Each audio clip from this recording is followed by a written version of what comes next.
Yan, kakabit si Bay ng ano. Natawag dyan, Bay? Truckling. Truckling, symbol ng truckling. Ang PC200. PC200. Yan. Yan, oh, ganyan pagkabit, oh. Sabay ito, double. Oh. Nagdala ko ng bossing. Para hindi lumuwag. Ano? May sukat yan, may sukat. Hindi mo basta-basta yan na pinipress lang. May sukat yan. Hindi mo makakabit yung sapatos pag hindi tama sukat. Yan. Heavy duty ito yung aming machine. Yan o, susukat. Yan, ganyan pagsukat. Yan. May sukat yan para pagkabit ng sapatos niya, sakto doon sa butas. Oh. Pin. Nalagay ng pin. Oh, galing ha. Lubosing. Para hindi lumuwag. Imported lahat yan. Gumagawa lang hindi imported. Local. Local. Pero yung mga ginakabit dito, puro imported. Lakas eh. Oh, busing. Yan. Oh, kabilaan. Sabayan. Oh. Lakas. Ganun kalakas ang machine dito. Yan o. Yan.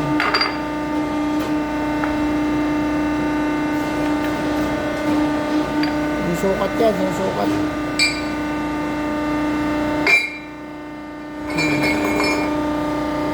Handa na yung kasunod. Yan o, haba niya no, hanggang doon sa dulo. Oh. Isang side pa lang yan, isang side. Simbol, simbol. Balikan ng bossing.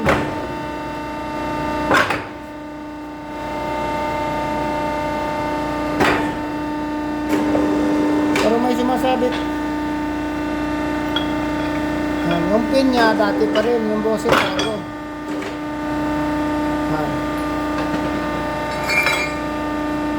Yan.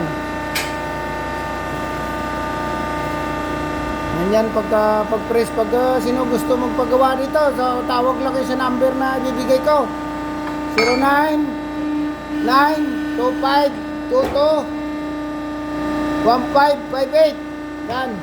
Mga ano lang ha, pang heavy equipment. Mga walang pang press dyan. Tawag lang kayo.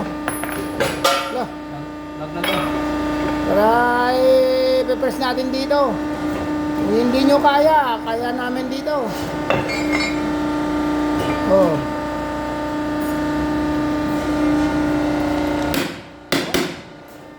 Lakas.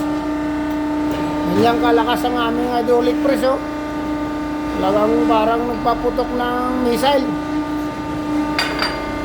Oh. Laki ng aming machine dito.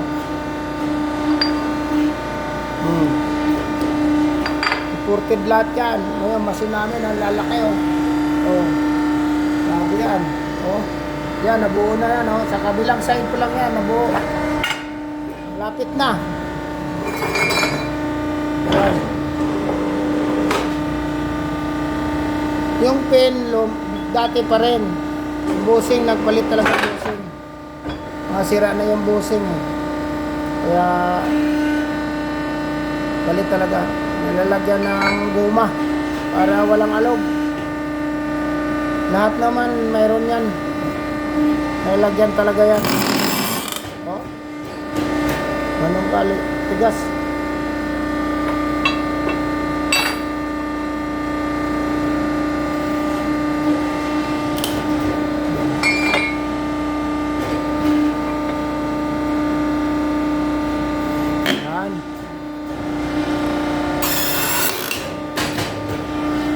Yan.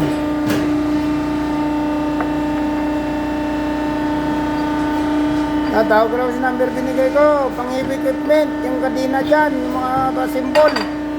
Mayroon tayong machine dito. Sinusukat niyang ibay. para walang sablay doon sa sapatos. Hindi sa biro yung basta ka na lang piga-piga. Hindi mailagay yung sapatos pag hindi ito mabutas. Ayan. Oh.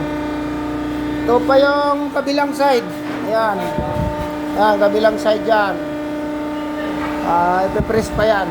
Ayan, nililinis pa. Tsaka lagyan ng langis. Ito yung mga bossing. Mga pinalitan. Yan. Yan yung goma na nakita nyo yung kulay blue. Ito na yung mga luma niya. Oh. Yan, pinalitan. Yan. Ito yung mga pinalitan na bossing. Tingnan mo. Oh. Labas na yung kaluluwa. Eh, masin namin. Oh, yan masin. Lalaki ng masin yan, oh. Hindi biro yan. Oh. Oh. Lalaki niyan. Laki ng motor niyan. Hindi biro yan. Oh, mayroon pa doon. Nasimbolin din yan. Yan. Ano po? Paghigpit ng tornilyo, mayroon din kami dito. Yan. Ito, panghigpit ng tornilyo. Oh. Yan, may PSI pa yan. Ilang PSI ang paghigpit tornilyo. Isisit mo yan. Para pagpiga mo, hindi maputol yung tornilyo. Yan. Ito yung ilalagay mo yung sakit mo dyan. Nung sukat ng tornilyo para panghigpit dito. Sa mga ganito, may tornilyo kasi yan. Nut niya dito, pipigain mo lang to. Umiikot. Yan. Siset mo lang yung pressure mo. Ilang PSI. Yan, hinto na yan. Yan. Meron tayong mga machine dito, kompleto. Ayan o. Ito yung gapangan niya. Yan. Hanggang doon sa baba. Yo, may pang barbell doon, oh. Gusto mo barbell? Meron pang barbell. Oh. Yan, pang barbell, oh. Dalawa. Meron pa sa loob doon. Mga bagong dating. Yan, mga kadina, oh. Yan, tawag kayo. Ito, forklift. Nasigra na. Simbolin pa namin ito. Maayos na, oh. Matakbo na. Oh, yan. Okay. Tawag ko sa number binigay ko, ha. Pang press ng kadina. Equipment.